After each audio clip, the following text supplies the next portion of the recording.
So yun mga braderos, so sige, sasagot na ako bakit ko nga ba binura yung video na yan. At isa sa mga nagpayo sa akin ay si Banat Bay. So bakit nga ba natin binura yung Bay?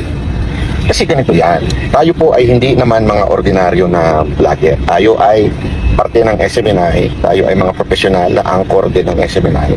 So bilang isang profesional, dapat lagi mong hihingin ang panig ng kabila. Takot ang engkanto kay Senator Trillanes, dinilit ang post. Magpalusot pa ang animal kay Kuno, ginpa-delete ni Bayad Bay kay Kuno, mga professional anchor. Stupida. Kailan ka lang naging professional anchor? Ang dami yung anchor. Mga pilingon, no? Professional anchor daw sila. Anchor! Tandaan natin, ito basahin ko Ang isang vlogger na naging host sa SMNI ay maituturing na professional TV host o black timer talent sa telebisyon. Ngunit hindi otomatikong matawag na professional news anchor or legitimate na journalist. So wag kang magpilingon, bayad bay nga animal ka para sabihin mo nga ano ka, na professional anchor na sila. Hey! Professional anchor man. Ha? Paano kayo naging professional anchor? Sige nga.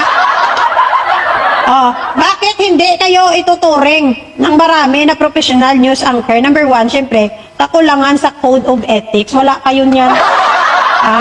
Ang isang tunay na professional news anchor ay sumusunod sa mahigit na pamantayan ng pamamahayag gaya ng kawalan ng kinikilingan. O, di ba? Pero alam naman natin na Duterte kayo. Pagpapatunay ng katotohanan. O, kailan ba kayo nagsasabi ng totoo nga linti? Kamu, ikaw bayad ba? Ginasumpa, tagig ka. Or nagpa-fact checking. O, di ba kayo yung fake news factory? At patas na pagbabalita. O, kailan ba kayo nagpapatas ng balita? Diyan, patas inyong mukha, siguro, no? Maraming mga vloggers at host sa SMNI ang kinikilala sa pagiging lantad na partisan, may pinapanigan. Partisan ka mo yan. At initingnan bilang mga komentarista at propagandista.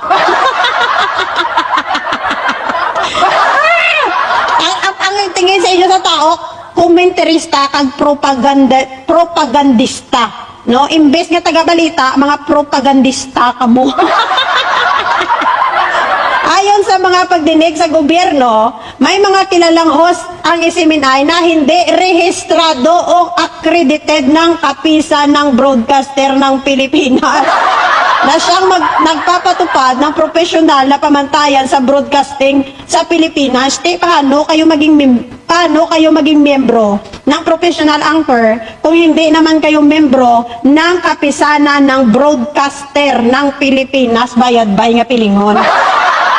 Ito tingnan natin, basahin natin. Vlogging versus journalism.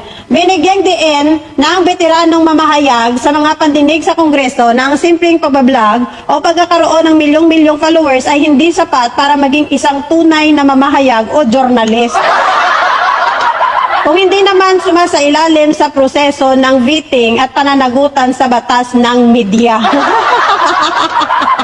Sa madaling salita, sila ay profesional na tagapagsalita o host sa usapin ng trabaho. Ngunit sa usapin ng tradisyon at etikal na pamamahayag, mas tinitingnan sila bilang mga opinion makers, influencers, o political commentators sa halip na mga tunay na news anchor. Anchor?